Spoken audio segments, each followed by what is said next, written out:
কাজে ওই দিনের মধ্যে বেশি বেশি করে আমরা চেষ্টা করবেন। এরপরে তওবা, জীবনের সমস্ত কথাগুলো মনে করবেন, অতীতে আমি কি কি গুনাহ করেছি, আমার দ্বারা কি অপরাধ হয়েছে, আমার কি তারা কি পাপ হয়েছে, অতীতের কথা স্মরণ করে আল্লাহর কাছে তওবা করবেন, ইস্তেগফার করবেন। এরপর আছে বিরুল ওয়ালিদাইন, পিতামাতার সাথে সদ্ব্যবহার করা, পিতামাতার সাথে সদ্ব্যবহার করা, ওয়া সিলাতুর রাহিম, প্রকৃত আত্মীয়স্বজনের সম্পর্ক ঠিক রাখা। আল্লাহ রাসূল বলেছেন লা ইয়াদখুলুল জান্নাতা কাতুন, যারা প্রকৃত আত্মীয়স্বজনের সম্পর্ক ছিন্ন করবে তারা জান্নাতে যাবে না। জান্নাতে যেতে হলে প্রকৃত আত্মীয়স্বজনের সম্পর্ক ঠিক রাখতে হবে। এরপরে সিলাতুল আসদিকা ওয়াল ওয়ালিদাইন, আপনার পিতামাতা যে আছে, এখন মারাই যাবে বেঁচে থাক, দেখবেন আমার পিতামাতার বন্ধু-বান্ধব কারা, ওই পিতামাতার বন্ধু-বান্ধবের সাথে সম্পর্ক ঠিক রাখতে হবে। ইকরামুল যায়েদ,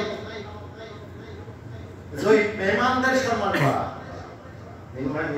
মেহমানদের সম্মান করা। এবার হুসনুল জিরান, যেটা মানে পড়োশী আপনার পাশে আপনার কাছে এদের সাথে ভালো ব্যবহার করবেন। এবার হচ্ছে আফসুস সালাম, বেশি বেশি করে সালাম দেবেন। যখনই কোনো মুসলমান ভাইকে দেখবেন, ছোট হোক বড় হোক, বড় হোক ছোট হোক, বেশি মানুষ চাকরি করুক আর ছোট মানুষ চাকরি করুক, দেখা হলে কি বলতে হবে ভাই? আসসালামু আলাইকুম ওয়া রাহমাতুল্লাহ, পারবেন না ভাই? ব্যাপকভাবে সালাম দিতে থাকবেন। এরপরে ইতামত তোয়াম, গরিব মিসকিনকে খানা খাওয়াবেন, বন্ধু-বান্ধবকে খানা খাওয়াবেন। কিয়ামুল লাইল, রাত্রিতে কিয়াম করবেন, রাতে নামাজ পড়বেন না। হুসনুল কালাম, সুন্দর সুন্দর কথা বলবেন মানুষের সাথে, মানুষের সাথে খারাপ ব্যবহার করবেন না। রাসূল বলেছেন ওই ব্যক্তি হচ্ছে মুসলমান, হাকিকি মুসলমান, যে ব্যক্তি ওই মানুষের কথার দ্বারা এবং হাতের দ্বারা নিরাপদ থাকে। কাজে মানুষকে কষ্ট দেওয়া না, সুন্দর সুন্দর কথা বলতে হবে, সালাত দোয়া, ফাস্টে নামাজ পড়তে হবে। এবার আজকাল সকাল আর মাসা, সকাল সন্ধ্যা দোয়া বলবেন। সন্ধ্যা হলে আল্লাহু বিকা আমসানা ওয়া বিকা আসবানা ওয়া বিকা নাহিয়া ওয়া বিকা নাউম ওয়া বিকা নুশুর।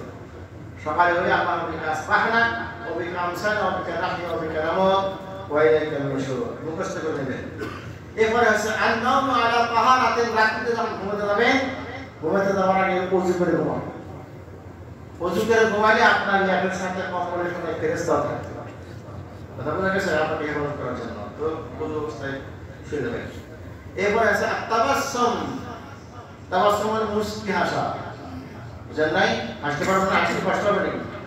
রাসূলুল্লাহ সাল্লাল্লাহু আলাইহি ওয়াসাল্লাম তাবাসসুমুকা লিয়াতিকা সাদাকা, আপনি যদি কোনো ভাইয়ের সাথে একটু মুস্কি হাসি দেন, মুখটা বিষ্ঠা না করে, বাঁকা না করে, একটু খুশি খুশি সহকারে মুস্কি হাসতেন, এটা সাথে হবে।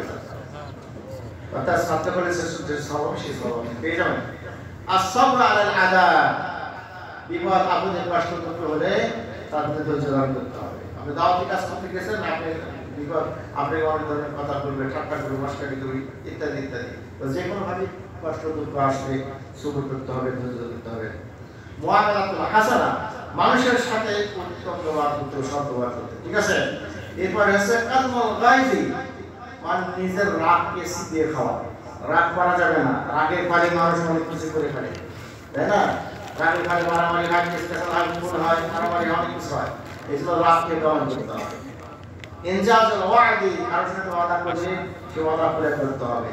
সালাতুল রাকাতাল ওযু, যখনই আপনি ওযু করবেন তখনই দুই রাকাত নামাজ পড়তে পারবেন, পড়াটা ভালো। আর নাসিহা, এরপরে নাসিহা মানে মানুষকে নসিহত করবেন, ভালো উপদেশ দেবেন, খারাপ উপদেশ দেবেন না, ঠিক আছে? তালিমুল জাহিল, জাহিল বন্ধুদেরকে শিক্ষা দিতে হবে, শিক্ষা দিতে হবে। এরপর আছে নাসরাতুল মাজলুম, মানে অত্যাচারিত ব্যক্তিকে সাহায্য করা। জালেমকে, অত্যাচারী ব্যক্তিকে সাহায্য করা দরকার। অত্যাচারিত, যার অত্যাচার করা হচ্ছে তাকে পারলে আপনি যেভাবে হোক সহযোগিতা করার জন্য চেষ্টা করবেন। এরপরে গাজুল বাসার, রাস্তাঘাটে চলার সময় চোখটা একটু নিচে রাখতে হবে, এই চোখ দিয়ে খারাপ জিনিস দেখা যাবে না, বুঝলেন নাই? এরপরে হজরুল জানাইজ, কেউ মারা গেলে তার জানাজায় উপস্থিত হওয়া, কাফন দাফনে উপস্থিত হওয়া, এতে অনেক সব আছে। এরপরে ইয়াদাতুল মারিদ, মানে কোনো অসুস্থ ব্যক্তিকে দেখতে যাওয়া। সকালে যদি আপনি কোনো রোগীকে দেখতে যান, সকাল থেকে নিয়ে সন্ধ্যা পর্যন্ত আপনার জন্য 70,000 ফেরেশতা দোয়া করবে। সকালে গেলে সকালে গেলে সকালে সন্ধ্যা পর্যন্ত, সন্ধ্যা গেলে সকাল পর্যন্ত ৭০,০০০ ফেরেশতা আপনার জন্য দোয়া করবে। ঠিক আছে? তো এই রুগীকে দেখা একটা ভালো কাজ। ইজাবাতু দাওয়া দাওয়াতে আপনি কোনো আপনার কোনো ভাই বোন যদি দাওয়াত দেয় তাহলে সে দাওয়াত গ্রহণ করতে হবে বা দাওয়াতে যেতে হবে। এরপর হচ্ছে ইন্তেজারুস সালাত বাদা সালাত। একবার নামাজ পড়লেন আবার অপেক্ষা করবেন দ্বিতীয় নামাজের রক্ত কখন আসে। বুঝেন নাই? নামাজ পড়বেন জোহর মনে করে আসর নামাজ কখন হবে, আসর পড়লে মাগরিব কখন হবে, মাগরিব পড়লে এশা কখন হবে। এই ধরনের মন মানসিকতা থাকতে হবে। নশর সুনাত, অনেক সুন্নাত আছে, সুন্নাত মরে গেছে, এই সুন্নাতগুলোকে প্রচার প্রসার করতে হবে। আল হাদিয়া দিলা, যতটুকু পারে। কাদাউদ দাইন, ঋণ থাকলে ঋণ পরিশোধ করতে হবে। তাওকিরুল কাবীর, বড় মানুষকে সম্মান করতে হবে। রাসূলুল্লাহ সাল্লাল্লাহু আলাইহি ওয়াসাল্লাম বলেছেন, যে ব্যক্তি ছোটদেরকে স্নেহ করে না, বড়দেরকে সম্মান করে না, সে আল্লাহর উম্মতের অন্তর্ভুক্ত নয়।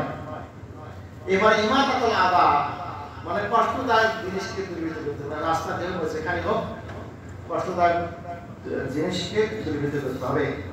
তাসাম্মু ফিল বাই ওয়া শিরা, ব্যবসা বাণিজ্যে কিনা বেচাতে কিছুটা নম্রতা ব্যবহার করা। as-sabru আলাল মুসলিমিন, মুসলমান ভাইয়ের কোনো দোষ ত্রুটি থাকলে সেটাকে গোপন করতে হবে, প্রকাশ করা যাবে না। বুঝেন নাই? পারলে আপনি নিজে নিজে বলবেন, মানুষের কাছে প্রকাশ করবেন না, তাহলে ঠিক হবে না। এবার হচ্ছে কাফারাতুল আইমান। BD Islamic Vision.